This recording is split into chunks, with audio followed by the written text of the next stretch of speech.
Today, I am sharing some tips on getting debt free. I will also give you an update on the 52-week savings challenge and on the 2021 goals. Hello and welcome back to Sev Talks Money. This is a place where we share all things money and we share tools and strategies that lead to financial freedom. So again, I want to share some tips on getting debt free. I'm going to share 3 tips today. I'm also going to be telling you about the status of the 52 weeks savings challenge. And I am also going to be sharing with you the update on the goals that we made together at the beginning of 2021. So let's get started on the 3 tips that I want to share. The first one I want to share is make a date with your money. What does that mean? That means you should set aside a specific date to look at your finances.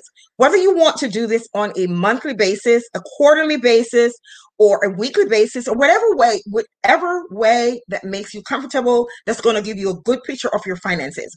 One of the things you might want to do when you make a date with your money, put it on your calendar as a regular date. Whether it's going to be you by yourself or with an accountability partner, which I would suggest if you're by yourself, with your husband, your wife, your partner, with your family, your entire family, make a date with your money. What you're going to do during that time is you're going to look at your outflows and your inflows. You're going to look at where you're tracking based on the goal that you set for yourself financially. What you might want to do is set the mood, because a lot of us have the concept, or we feel like money is such a strain, money is such a strange thing that we get stressed when we talk about money. So one of the things you might want to do when you are making a date with your money is you might want to have a nice meal prepared, have some mood lighting, have some music playing in the background. Set it like a real date. And you and your partner, you and your accountability partner, with Zoom and all of that's going on, you can set up something where they're doing something on their side, you're doing something on your side. If you don't have a spouse or somebody that lives with you that you can use as an accountability partner, that way the 2 of you or the 3 of you or whoever, you're working through your money, but you're making it fun, you're making it engaging, because that way while you're working on getting out of debt or creating a plan to save money, you're not thinking about the money so much. You're not thinking about the process so much. You're enjoying the journey with other people alongside you. So again, make a date with your money. And in order to do that, you may want to, again, think about maybe setting the mood with some music, a good meal, whatever is going to help you to focus on your money. The second tip I want to share is look at your employer benefits. There are lots of times when employers have things such as, if you are healthy and you don't have any underlying medical conditions, they may give you an extra amount of money in your paycheck. Check that out. Sometimes a lot of those things are not very apparent. They are not something that HR talks about. Go to HR and say, hey, I've been healthy and I don't have any underlying condition. I'm not costing the company any money, extra money. So what can you do for me? Can you put some extra money in my checking account? I stopped smoking. I no longer smoke. I haven't smoked in a year. So can I get some extra benefits for that? Because now I'm healthy. And when I'm healthy, I'm going to give you more of myself. I'm going to be more dedicated to the job. Talk to them about childcare. Is there something they have that they probably haven't made known to you publicly that they will support you with your childcare expenses? Will they help you if you take alternative transportation? Will they help you to pay for that? And you also have the HSA, the health savings account. Check into that, because that is something that you put money away and you can use it, even though it's supposed to be for health related expenses. You can use it for other things. So you want to look into the HSA. Another thing you want to look at is, will they pay for you to go back to school? Go to your company and say, hey, you don't have somebody who does Power BI. That is a big data management tool that a lot of people might not know about. So you're saying, okay, I want to go back to school and I want to learn Power BI. You may have a plan to leave the company after a year or whatever, but they don't have to know that. But you're getting paid, you're getting the benefit, they're paying for you to go back to school to learn Power BI or whatever it is you want to learn. And you're going to show them how it's going to benefit the company. And you may be able to get the company to pay you to go back to school to learn a skill that you can use in the future, even though at this time it's going to benefit the company. So look into things like those. Those are things that will save you money because now you're not spending your own money and you can use that money that you're going to save to pay down your debt. The last thing I want to share is leverage your credit score. And I talk about that all the time on this channel. And one of the quickest ways you can leverage your credit score is credit utilization. Leveraging your credit score means that you have increased buying power. It means that you are able to negotiate better. If you think about somebody who with $100,000 mortgage who pays 7% interest rate, somebody with the same mortgage who has a 3% interest rate is going to pay less. And that's where you want to get. You want to be able to take that 4% that you would have normally paid extra in interest and pay down other debt or save it for your retirement. So leveraging your credit score, the quickest way to do that is through credit utilization. There are 5 parts of the credit score. 35% is on-time payment. That is not something that you can have a quick fix for. Because on-time payment, it takes a while for that to reflect on your credit report if you have missed payments in the past. Utilization is 30%, and that is something that can quickly make a difference. If you have a credit card and you charge up $900, that's 90%. If you're able to pay that off, now you're at 0%. Or if you're paying maybe $800, you have only $100, so now you're at 10%. That's going to reflect favorably on your credit score, and that's going to be a quick impact. Now, the other 3 parts, that's going to take some time. So the one you really want to focus on is utilization, because again, that is saying how much of your credit are you using today, and you control that. And when you control that and you have a higher credit score, that means you're saving money on interest rates for other things that you're buying. That's money that you're keeping in your pocket. So again, I want to quickly run through the three tips for saving money. The first one is make a date with your money. Set up a time where you are going to review your finances. Make sure you're on track for the goals that you've set for yourself financially. The second one is explore your employer benefits. If there's something that you are interested in and HR does not have it in their manual, go talk to them, because more than likely it's something that they don't make public, but they can work with you. If you're a good employee, especially, and they want to keep you, they will make concessions about that. Then the third is to leverage your credit score. And the quickest way to do that is bringing down your credit utilization. All right, so the second thing I said I was going to share, apart from the 3 tips, the second thing I wanted to share was my update on my goals. Now, in the early January, I shared my goals that I wanted for 2021. And one of the things I talked about was that I wanted to have my course done in the first quarter of 2021. It is very close to being done. I'm working now with a course creator, and that is very, very close to being done. So thank you for cheering me on. Thank you for those of you who've been supporting me. I appreciate it so very much, especially those of you who are not the silent supporters, those of you who speak up, who post in these chats. I really appreciate it, because what it tells me is you're supporting me. Think about if you go to a ball game and your child is in the ball game and you just go there and you sit down and you're just sitting there and you're not making any sounds, you're not cheering.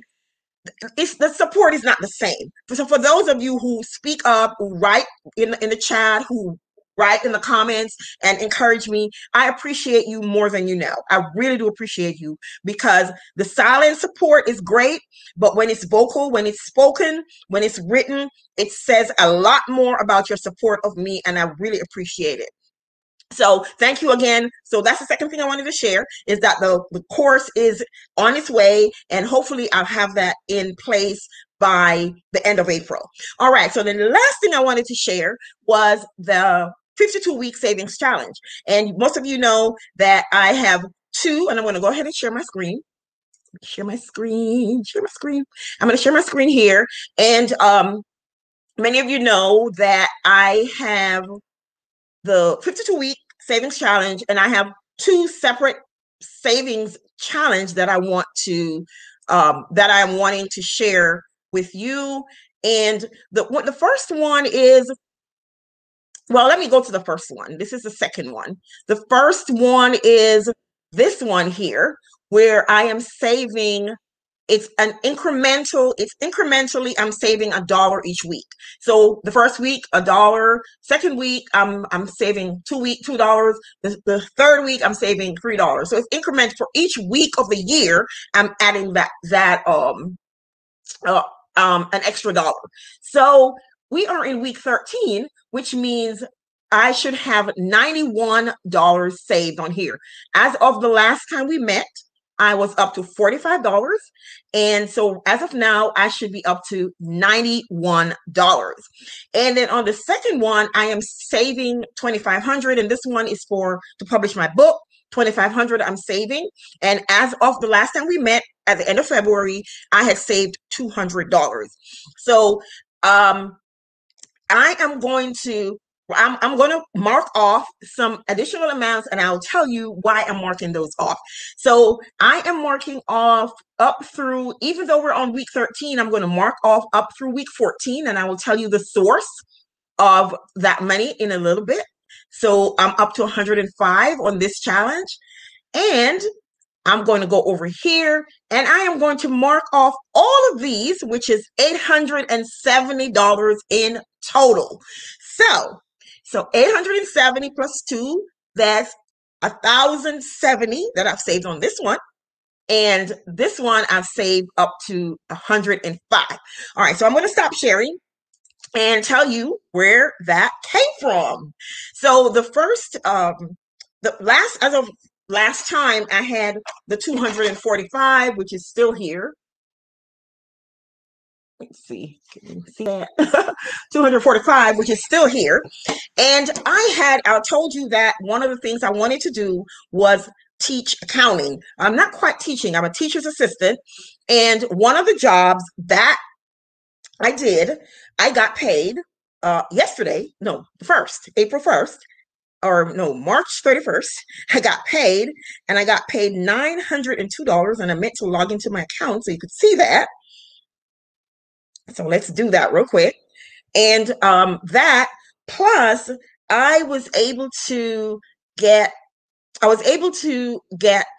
paid for the house in Jamaica, which is 10,000 Jamaican dollars, which translates to $64, and half of that is mine.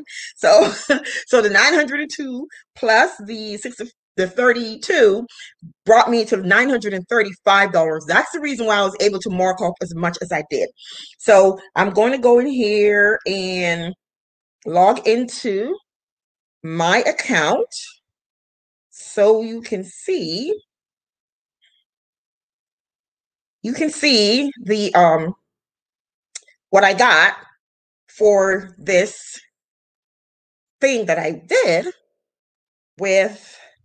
Okay, why is my computer trying to be slow? My phone trying to be slow.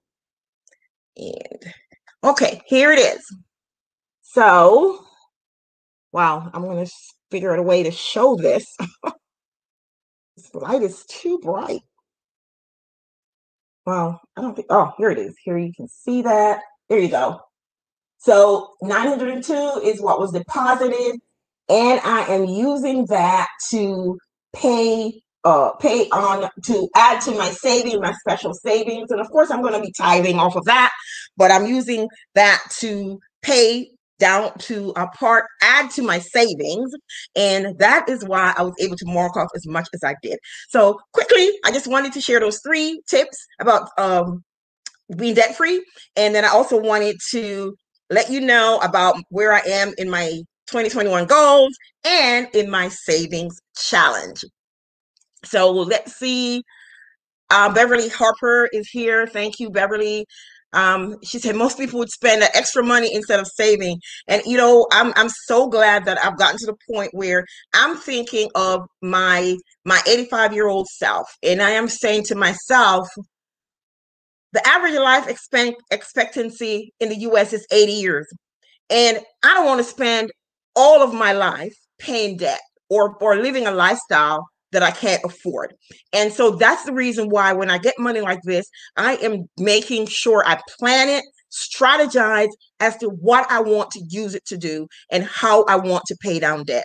So yes, I do understand that a lot of people would probably just go spend it, but that's not me. And thank you. He said, great news about my course and congrats on your savings journey. Thank you so very much for your support.